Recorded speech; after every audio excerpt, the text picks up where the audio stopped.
এক সময় যেই দেশ ছিল শুধু তেল আর মরুভূমির প্রতীক, আজ সেই দেশই কি ভবিষ্যৎ পৃথিবীর নিয়ন্ত্রণ নিতে চলেছে?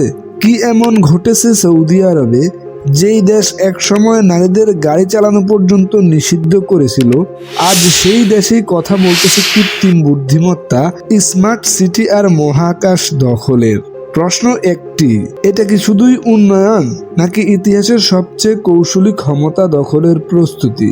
এই ডকুমেন্টারিতে আমরা সৌদি আরবকে দেখব এমনভাবে যেভাবে আগে কখনো দেখেননি আপনি।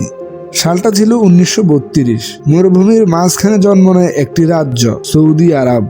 তেল আবিষ্কারে বদলে দেয় সবকিছু।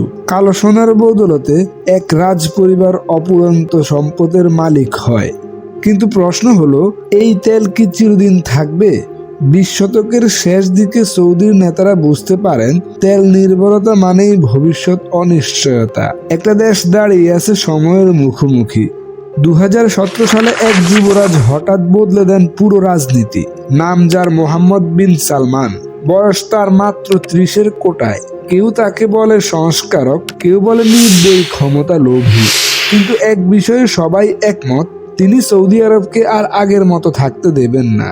প্রশ্ন উঠে, তিনি কি দেশের মুক্তিদাতা, নাকি নতুন প্রজন্মের স্বৈরশাসক? সেটা তো সময় বলবে। কিন্তু তার ভিশন 2030 একটি পরিকল্পনা নয়, এটা পুরো পৃথিবীর জন্য একটি বার্তা। তেল ছাড়া সৌদির অর্থনীতি, শিল্প প্রযুক্তি, পর্যটন, বিনোদন, নারীদের কর্মসংস্থান, বিদেশি বিনিয়োগ, স্টার্টআপ, সংস্কৃতি সবকিছুই থাকবে এই প্রজেক্টে। মরুভূমির বুকে $500 বিলিয়ন শহর, যেখানে থাকবে না গাড়ি, থাকবে না দূষণ, সবকিছুই চলবে এআইতে। এই শহর কি মানুষের জন্য, নাকি ধনীদের জন্য একটা ডেস্টিনেশন? স্থানীয় জনগণ উচ্ছেদ, এই সব মিলিয়ে সৌদির অবস্থা একেবারে মাসাকার। এবং বিশ্ব তাকিয়ে আছে এক বিস্ময়ে।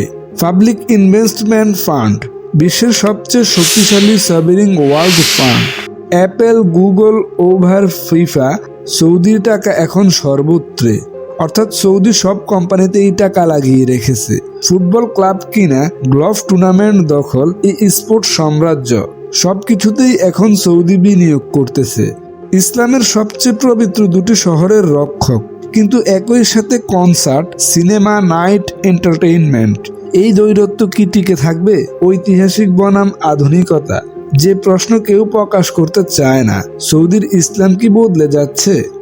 আমেরিকা আর সৌদি পুরনো মিত্র, কিন্তু এখন সৌদি কথা বলছে চীনের সাথে, রাশিয়ার সাথে, ব্রিক্সে যোগদানের পথে, ডলারবিহীন তেল বাণিজ্যের গুঞ্জন।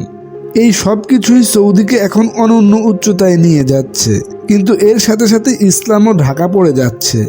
অর্থাৎ ইসলামের পুরো আইন কানুন তারা মানতেছে না। 2030, তারপর 2050, এই সৌদি আরব কি হবে?